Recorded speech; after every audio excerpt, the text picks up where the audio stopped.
Bienvenue dans Tous à l'Ouest, le podcast de Western Movies, site forum consacré au western depuis 2004. Nous sommes ensemble pour un 5e podcast avec 2 invités qui vont nous emmener à l'ouest dans des lieux de tournage de western. Pour cette chevauchée, nous serons accompagnés de Art et Yosemite. Bonsoir Marc, alias Art. Bonsoir. Que nous connaissons du 1er et 3e podcast. Et bonsoir à Lionel, alias Yosemite. Bonsoir. Je vous rappelle que vous pouvez visionner nos 4 précédents podcasts sur westernmovies.fr, notre chaîne YouTube et des plateformes en ligne telles qu'Apple et Podcast Addict. Ce soir, nous allons voir un 4e lieu de tournage de l'Ouest, après avoir évoqué Alabama Hills, la ville de Kanab et la Death Valley. On va continuer avec un site des États-Unis, c'est New Mexico. C'est un État des États-Unis. C'est un des derniers, je crois, qui est passé américain, me semble-t-il. Alors, on a intitulé cette section New Mexico, Land of Enchantment. Pourquoi? Alors, c'est d'abord pour faire référence aux plaques des voitures qui est aux États-Unis. Il y a toujours une petite phrase qui détermine un État. Par exemple, Arizona, c'est Grand Canyon State. Et sur la plaque du Nouveau-Mexique, c'est Land of Enchantment. Et c'est vrai qu'un pays enchanteur c'en est un. Le Nouveau-Mexique, c'est un endroit magnifique, magnifique. C'est un endroit où il y a une variété de paysages que j'ai jamais rencontré ailleurs. On voit le désert, on voit des rivières, on voit des forêts, on voit des montagnes enneigées. Par moments, on se croirait dans les Alpes, et j'exagère pas. C'est vraiment un endroit magnifique, le Nouveau-Mexique. C'est pas très couru par les touristes. C'était autrefois pas très couru par les metteurs en scène de cinéma, en particulier de western, mais c'est en train de changer. Et si l'histoire du Nouveau-Mexique, elle était extrêmement violente, extrêmement brutale, sanglante même, tout ça s'est passé au milieu de paysages idylliques, paradisiaques. Donc, pour commencer à parler des films qui ont été tournés au Nouveau-Mexique, je vais commencer par un film de 1948. Alors là, c'est un film que tout le monde aime bien, je crois. Enfin, il y a peut-être des gens qui l'aiment pas beaucoup, mais en général, les gens l'aiment beaucoup.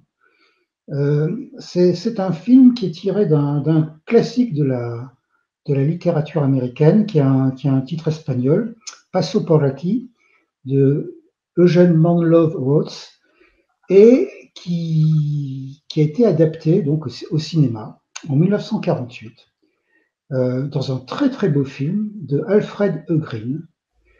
Et c'est un film où joue le grand Joël, et je ne citerai pas son nom de famille, mais vous l'avez reconnu, et qui s'appelle Four Faces West. Bon, il y a plusieurs titres en français. Il y a Le Destin du fugitif, et je crois que quand il est sorti chez nous en DVD, ça s'appelait $3000 mort ou vif. Donc c'est un film qui est déjà très très intéressant parce que il montre une histoire qu'on n'a pas non plus là l'habitude de voir, qui est plutôt une histoire assez calme. Je dirais pas tranquille parce qu'il y a du suspense, mais il n'y a pas de violence, il y a pas de fusillade, il n'y a pas de bagarre, il n'y a pas de poursuite, il n'y a pas de mort. Je crois pas qu'il y en ait, ou il y en a peut-être un, mais j'en suis même pas sûr. Et voilà, c'est un film d'un profond humanisme, à mon avis. Je dirais que si Jean Renoir avait pu faire en western, eh ben il aurait fait Four Faces West. Il n'y a pas vraiment de sale type, il n'y a pas vraiment de méchants. C'est des gens qui essayent de s'en sortir, et c'est pas naïf, hein, c'est même assez bien vu. Il y a des situations qui sont émouvantes. Enfin, c'est un très beau film. Alors, tout le monde le connaît, donc je vais pas trop parler du film. C'est un très beau film, hein. Joël joue avec sa femme, Francis D.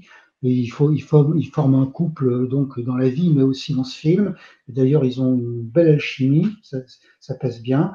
C'est presque aussi un peu progressiste parce qu'on voit le Nouveau-Mexique, il y a beaucoup d'hispaniques, et il y a un acteur qui s'appelle Joseph Calleja qui joue qui joue dans le film un observateur inquiétant, mais qui est pas du tout le péon qui est un peu méprisé dans les westerns. Là, c'est un type qui a une certaine classe, une certaine allure. Enfin, il y a beaucoup de choses intéressantes dans ce film, et surtout, ça montre magnifiquement le Nouveau-Mexique, vraiment magnifiquement.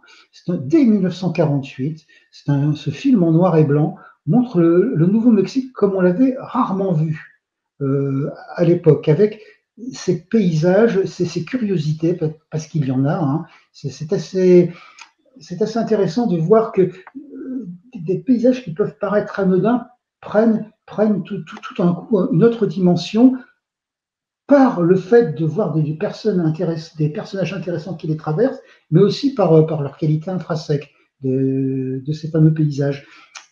J'avais regardé le nom, je ne le fais jamais, mais là ça m'avait tellement impressionné que j'ai regardé le nom du directeur de la photo qui s'appelle Russell Harlan. Je ne le connais pas, mais il a fait un très très très bon travail. Et on voit quelques endroits remarquables et célèbres. Hein. On voit le fameux rocher El Morro, où on a inscrit, où les conquistadors ont inscrit dans le roc, ils ont fait des signes, des croix, ils ont écrit, parce que passo por aquí, je suis passé par ici, c'est les Espagnols qui l'ont marqué, et on voit d'ailleurs une scène du film, on voit les personnages qui regardent l'inscription. Hein. Puis c'est émouvant quand on va là-bas de voir l'inscription aussi, de passer ses doigts là, parce qu'il y a des inscriptions un peu en hauteur, mais il y en a on peut mettre la main dessus, alors de façon très respectueuse aussi sur ces inscriptions dans le roc. Donc El Morro, une montagne très, très impressionnante. Et on voit aussi, alors un endroit tout à fait magique, c'est White Sands. C'est un désert de gypse qu'on voit qui est situé un peu plus loin, près de la ville de Alamogordo, et bon, qui est un endroit aussi. Je parlais tout à l'heure du lac Powell, mais un deuxième endroit magique où il faut aller, c'est White Sands, parce que on a l'impression qu'on est ailleurs. Hein. C'est du sable complètement blanc, c'est du gypse, et c'est magnifique. Alors c'est dangereux quand même. Hein. On peut s'y perdre facilement. J'en sais quelque chose. Mais bon, si on a la chance d'y échapper, c'est bien parce que c'est vraiment très très beau. Alors voilà, ce film, c'est une très très belle introduction pour parler du Nouveau-Mexique, qui est un endroit un peu particulier aux États-Unis parce que, bon, comme je dis, il y a l'empreinte de la civilisation espagnole. On voit des églises, on voit des croix, on voit des tas de paysages qu'on a l'habitude maintenant de voir dans le western, mais qui n'étaient pas forcément évidents. Donc là c'est assez étonnant. Et quand on regarde une carte du Nouveau-Mexique, on voit qu'il y a beaucoup d'endroits qui sont indiqués, et on voit un tas de noms espagnols. Alors c'est toujours amusant d'entendre les acteurs, genre John Wayne, qui prononce un espagnol avec son accent américain. C'est pittoresque, c'est bien. Mais quand on s'intéresse au nom des villes, ben ça a des significations qui sont même assez poétiques. Hein. Par exemple, bon, vous avez Alamogordo, qui est la ville la plus proche de White Sands. Ça veut dire le gros peuplier en espagnol. Los Alamos, qui est plus au nord, qui est la ville où Oppenheimer et son équipe ont conçu la bombe atomique. Los Alamos, c'est les peupliers. Hein. Alamos, ça veut dire peuplier. Alors Santa Fe, la Sainte-Foy, Las Cruces, les croix, et tout ça, c'est joli parce que bon, c'est des choses, des noms, c'est des consonances qu'on n'a pas l'habitude. Et qu'on n'a pas l'habitude de voir ou d'entendre, et ça peut être vraiment poétique. Hein. Il y a une chaîne de montagnes au nord du Nouveau-Mexique qui s'appelle Sangre de Cristo Mountains, les montagnes du sang du Christ. Et pourquoi elles s'appellent comme ça? Parce qu'en fait, quand il y a le coucher de soleil, les montagnes deviennent toutes rouges, mais d'un rouge vraiment vif. C'est assez impressionnant. Hein. C'est tout à fait au nord. On voit la chaîne. On voit la chaîne à droite, c'est tout à fait au nord, et c'est magnifique. Voilà, c'est c'est un très très bel endroit et on peut tourner de beaux films et avoir une connotation un peu particulière. Alors, en plus de ce beau film de Green dont je parle, on a tourné assez tôt au Nouveau-Mexique, tôt mais peu. Peu de films, mais dès les années 40, on a tourné, notamment du côté de Gallup. Alors, un des premiers à avoir tourné, un des premiers grands à avoir tourné au Nouveau-Mexique, ce n'est autre que John Ford, qui a tourné des séquences des Raisins de la colère, dès 1940. Je sais que La Vallée de la peur de Welsh était tournée aussi partiellement au Nouveau-Mexique. Alors, il y a un film qui a été assez marquant parce qu'il y avait un décor énorme qui avait été monté près de Gallup. C'est le film de Billy Wilder, qui n'est pas un western, Le Gouffre aux chimères, avec Kirk Douglas, où ils avaient reconstitué un plateau énorme, parce que bon, c'était le site, c'est l'histoire d'un type qui est, je crois que tout le monde s'en souvient, qui est pris dans une galerie, et puis il y a tout un carnaval qui s'installe autour avec des journalistes pour savoir si on va pouvoir réussir à sauver ce pauvre type. Et donc il y a toute la société du spectacle, hein, c'est assez révélateur, ça dit beaucoup de choses. C'est toujours d'actualité. Et donc, ce film avait été tourné, Wilder avait tourné au Nouveau-Mexique. Et puis, alors, bien sûr, il y a eu des westerns aussi dans les années 40, 50. De mémoire, il y a eu Fort Bravo de John Sturges aussi. Je crois que c'est 53 où il a été tourné là-bas. Donc, il y a eu pas mal de films qui ont été tournés là-bas. Ils n'étaient pas très nombreux dans les années, disons, dans les années 70, on va dire. Dans les années 70, il y avait 3-4 films par an. Et puis enfin, à la fin des années 90, il y a une véritable explosion de films tournés au Nouveau-Mexique. Alors c'est dû à deux choses. C'est d'abord dû à l'état du Nouveau-Mexique lui-même, hein. Là, je vais parler, mais pas longtemps, rassurez-vous, d'économie et de fiscalité. En fait, à la fin des années 90, le Nouveau-Mexique a mis en place un système fiscal très intéressant pour les tournages, puisque il remboursait. Alors bon, le système est intéressant, mais c'est un peu compliqué. On n'est pas là pour parler de ça. Mais il remboursait à peu près 30% de toutes les taxes qui étaient payées par les compagnies qui venaient tourner des séries télé au Nouveau-Mexique, et environ 25%, ils remboursaient donc des taxes qu'ils payaient aux sociétés de films. Donc 30% pour la télé, 25% pour les films, et c'était des montants intéressants, puisqu'en fait, j'ai regardé les chiffres de 2019, le Nouveau-Mexique a remboursé 100 millions de dollars aux sociétés de production. Donc, ça, c'était la raison, je dirais, économique. Et il y a eu un phénomène en 1971. Il y a un film qui est sorti aux États-Unis, qui a eu un succès énorme, vraiment énorme, gigantesque. C'est un film qui est passé inaperçu en France. C'est un film qui s'appelle Billy Jack de Tom Laughlin en 1971, qui a été tourné au Nouveau-Mexique. C'était un véritable phénomène de société, hein. C'était l'histoire d'un métis un métis indien, entre un indien et un blanc, donc, hein, mi-blanc, mi-indien, qui se rebelle contre l'autorité de l'État. Et c'est un phénomène aux États-Unis. Le film a été commenté, on en a parlé dans les universités. Il y a même eu une suite, hein, Billy Jack à Washington. C'est un film qui est passé pratiquement inaperçu chez nous, mais ça a mis un coup d'éclairage sur le Nouveau-Mexique, et on a montré, on s'est intéressé. Le film il y a eu des millions de spectateurs aux États-Unis. Ça donnait un coup de projecteur sur cette région. Et après, il y a eu de plus en plus de films qui ont été tournés, même avant les mesures fiscales. Je sais que par exemple, le fameux film de William Friedkin, Sorcerer, le remake du Salaire de la peur, il y a une très belle séquence qui a été tournée au Nouveau-Mexique. C'est à la fin, là, quand le dernier conducteur survivant arrive sur la base, là, c'est Roy Scheider, et il arrive dans un désert, il a plein de visions, et il se demande s'il ne devient pas fou. Dans cette très belle séquence, elle a été tournée au Nouveau-Mexique aussi. Donc, déjà, c'est eu un intérêt. Et puis depuis les années 2000, il y a beaucoup de choses qui ont été tournées. Il y a eu des westerns comme The Missing, mais il y a eu aussi, alors donc The Missing, ça a disparu. Il y a aussi des séries télé. Il y a la série Longmire, d'après les bouquins de Greg Johnson, qui est censée se passer dans le Montana. Ils ont tourné ça au Nouveau-Mexique. Il y a eu 5 saisons, ça va parfaitement. Et puis il y a aussi des épisodes de Into the West, la fameuse série qui était tournée au Nouveau-Mexique. C'est un essor formidable. Je vous dis, il y avait peut-être 3 ou 4 films par an dans les années 40, 50, 60.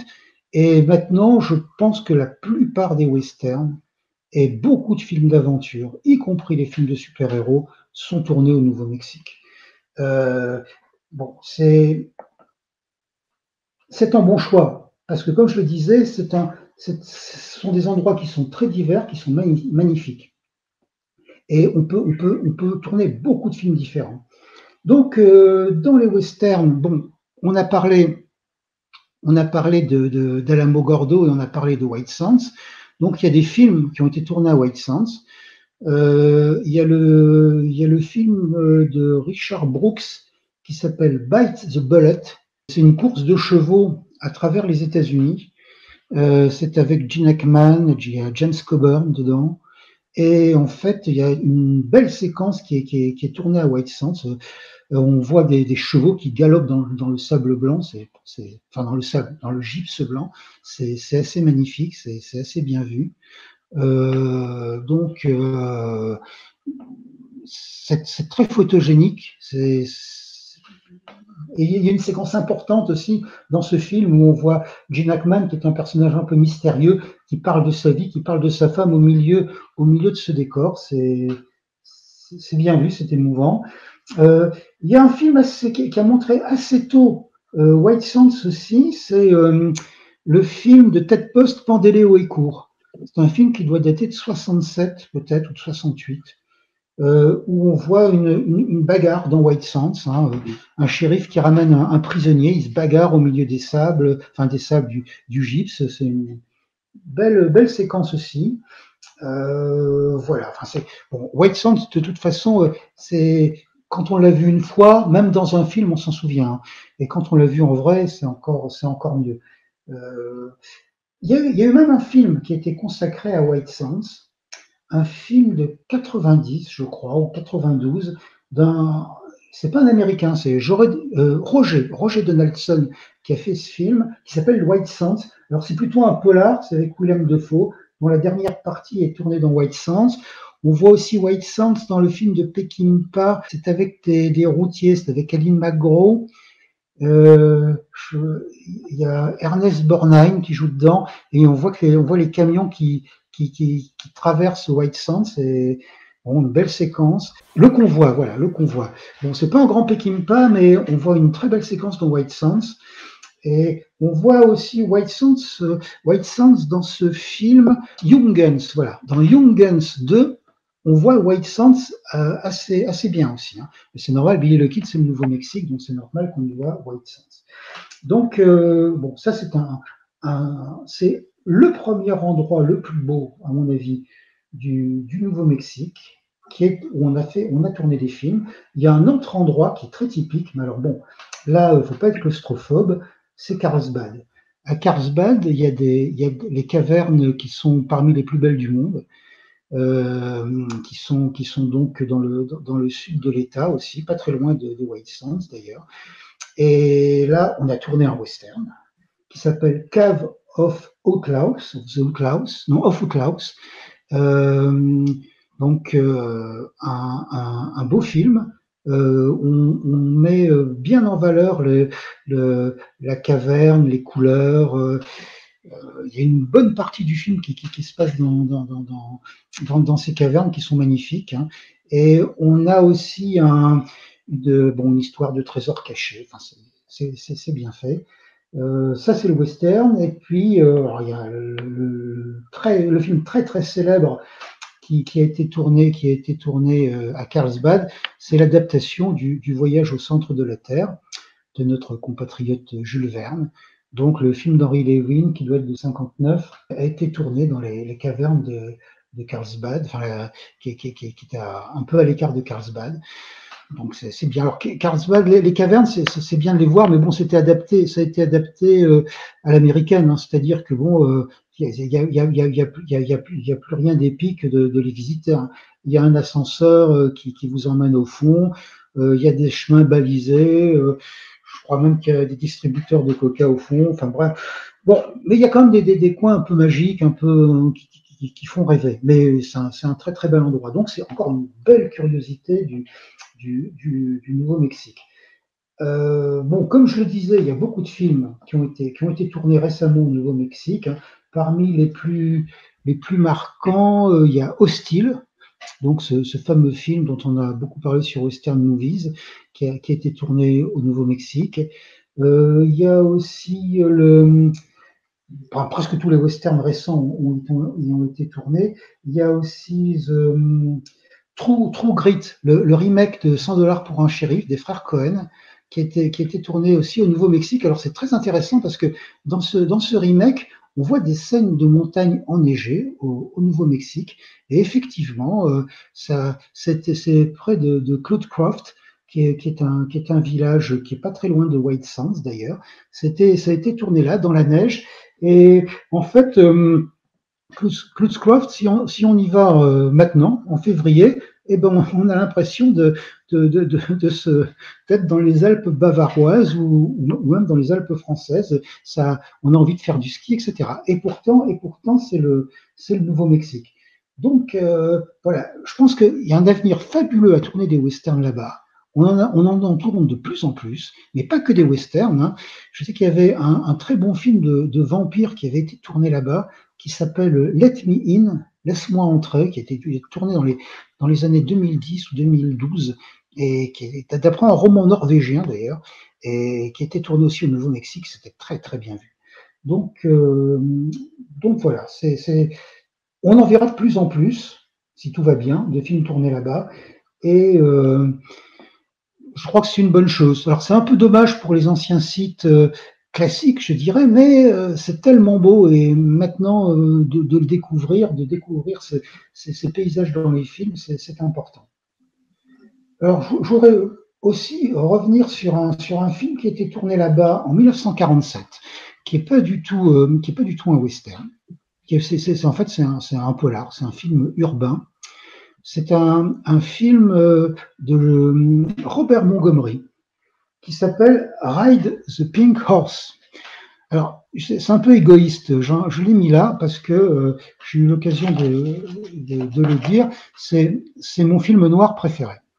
Alors, c'est un peu bizarre de dire d'un film qui a le mot rose dans le titre que c'est un film noir. D'ailleurs, c'est peut-être pas vraiment un film noir, c'est un peu un film onirique. C'est un peu comme le film de Charlton, La Nuit du Chasseur. Est-ce que c'est un film noir? Est-ce que c'est un film magique? Mais bon, c'est un très beau film. Alors, il a été tourné à Taos et à Santa Fe.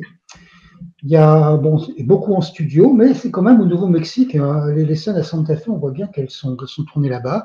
Elles sont tournées aussi, il y a des scènes qui sont tournées dans l'hôtel le plus célèbre de tout le Nouveau-Mexique, qui s'appelle l'hôtel La Fonda.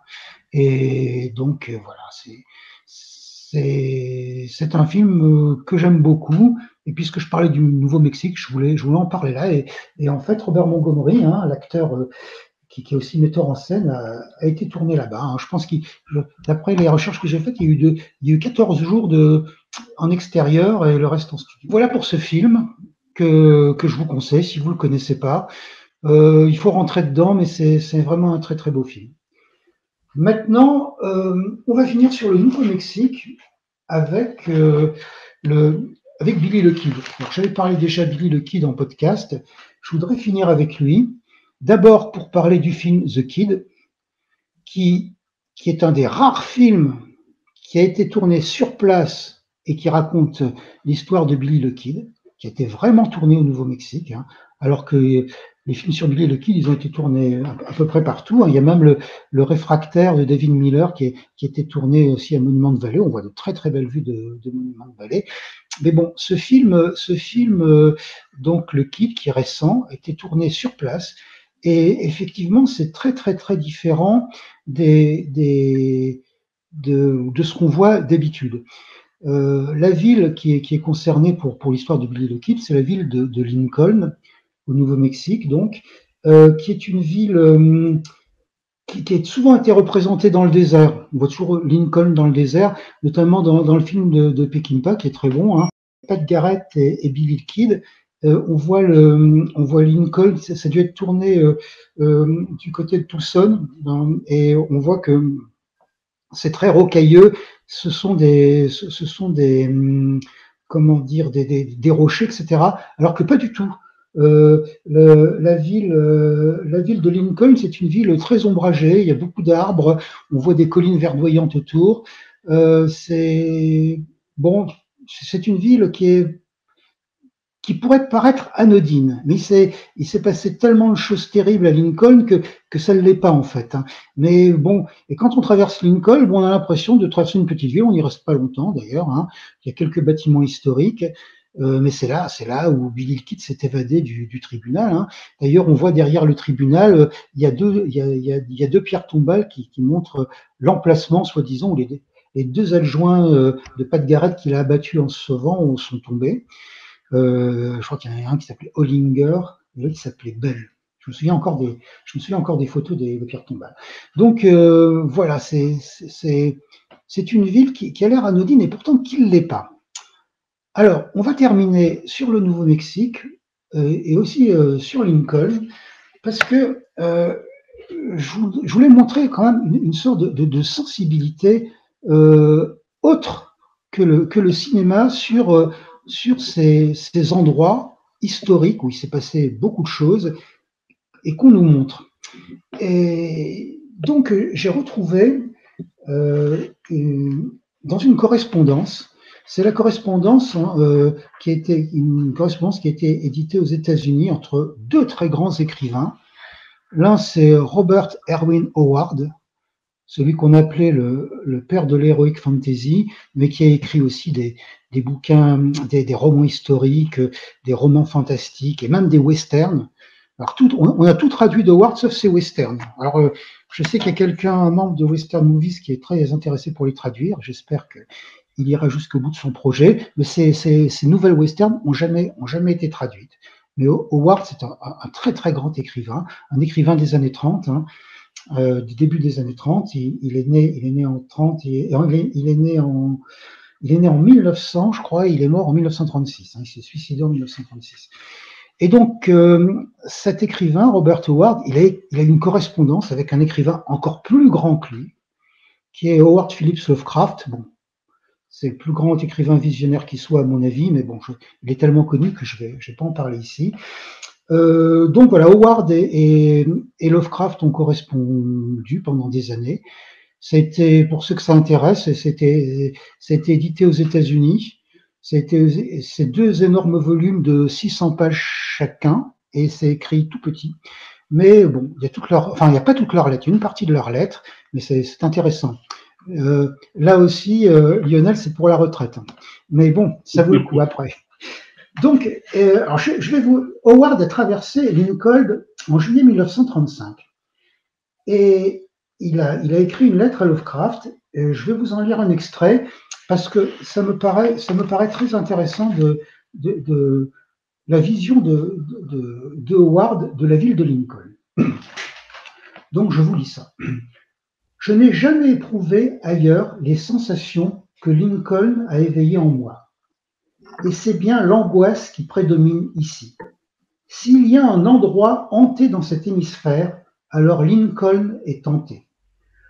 Je crois que si je devais y passer une nuit, les fantômes des hommes tués ici traverseraient mes rêves. La ville elle-même ressemble à un crâne humain, blafard et ricanant. On ressent partout la présence des cadavres enterrés. Et ceci n'est pas une métaphore. Encore aujourd'hui, le soc du laboureur dégage parfois un crâne. Tant de morts à Lincoln. Tenez-vous auprès de moi un instant sur le balcon du vieux tribunal. Là-bas, vers l'est, se tient ce vieux bâtiment autour duquel autrefois des vagues de guerriers peints pour la guerre se sont déversés comme une marée rouge. Leurs corps ont jonché la terre comme des feuilles d'automne emportées par le vent. Là-bas, encore plus loin, dans la rue poussiéreuse, Beaucoup d'hommes périrent la nuit où des cavaliers texans, animés d'une haine féroce pour les latinos, vinrent massacrer une partie de la population de la ville. Et tout ceci s'est produit avant l'arrivée du Kid. Lincoln est une ville hantée. J'ai visité de nombreux endroits où la mort était prégnante, comme la mission d'Alamo ou Goliad la Bahia, où des dizaines de Texans furent fusillés par les hommes de Santa Anna.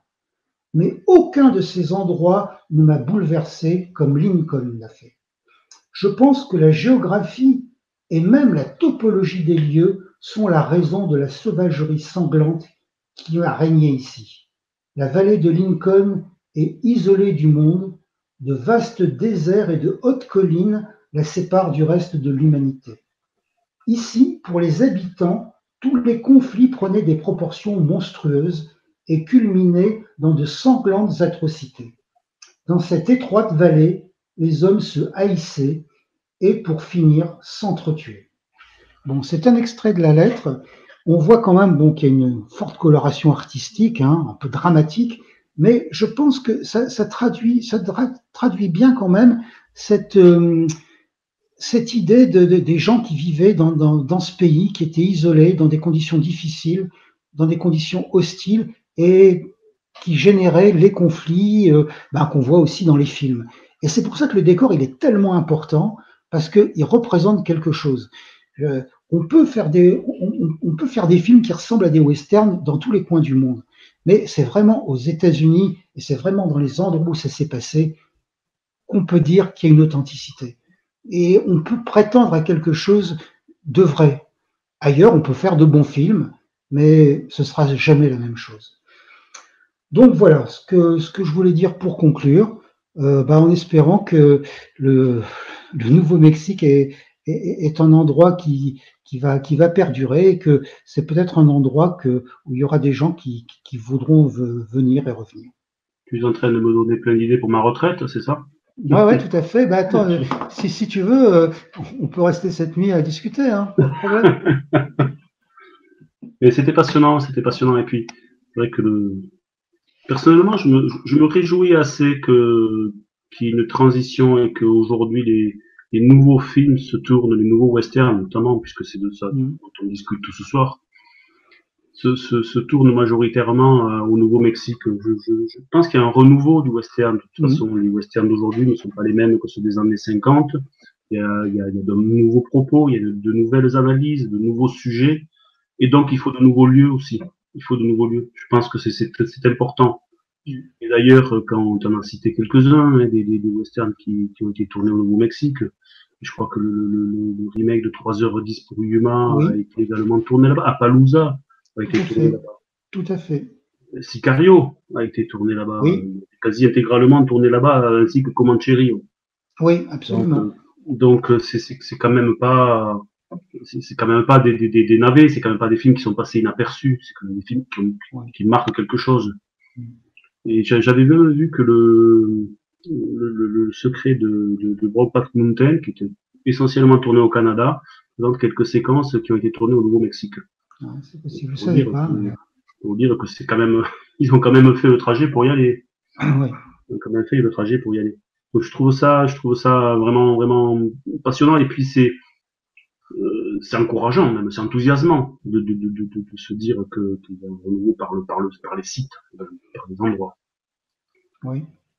Oui, c'est vrai, mais c'est assez profond le Nouveau-Mexique, parce que c'est pas trop connu, hein. Et mais il y a beaucoup quand même il y a beaucoup de gens qui ont écrit, hein. En fait, là je parlais de cette lettre de Ward, hein, j'en ai traduit 1 page et demie, mais bon, la lettre, elle fait 20 pages, et pendant 7 pages, il parle de Lincoln, et après il développe beaucoup sur Billy the Kid. Alors donc on connaît, mais on voit déjà que c'était vraiment prégnant dans l'esprit des gens, cette dureté, cette difficulté, hein. Howard, c'était un Texan, donc il avait vécu, sa courte vie, il l'a vécu dans le coin, et déjà, il réussissait à faire passer ses sentiments dans ses livres.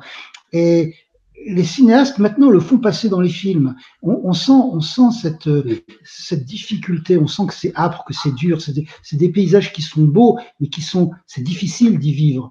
Et le Nouveau-Mexique c'en est un. Le Nouveau-Mexique, peut-être qu'un jour on fera des films en Alaska, on en a déjà fait d'ailleurs, où on verra la même âpreté. Et c'est bien d'être sorti du triangle d'or dont on parlait tout à l'heure, et dont tu vas nous parler aussi de l'endroit dont tu vas nous parler bientôt, mais c'est aussi important de voir comment c'était ailleurs et de montrer des histoires, des récits, authentiques ou pas, peu importe, mais qui se sont passés ou qui auraient pu se passer ici. Complètement d'accord avec ça. Juste pour la petite anecdote, puisque j'ai fait des études notamment en botanique, et tu parlais du gros peuplier tout à l'heure, je crois, oui. C'est ça. Et en fait, en regardant pour ce podcast, je suis tombé sur le mot, la ville d'Albuquerque. Oui.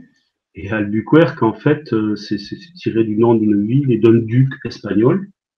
Et pourquoi je parle de botanique? Parce que quercus, ça vient de quercus en latin, qui est le genre des chênes. Tous les chênes sont des quercus.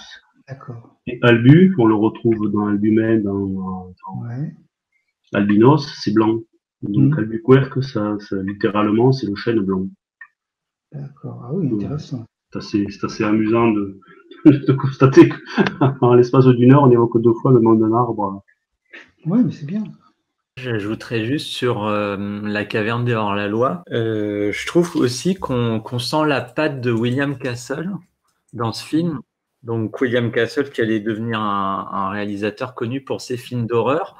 Dans Cave of Outlaws, on a vraiment cette ambiance dans les caves qui est assez particulière, qui est assez innovante pour un western. Je trouve surtout un western universal comme celui-ci qu'on n'a pas l'habitude de voir. C'est vrai, c'est vrai.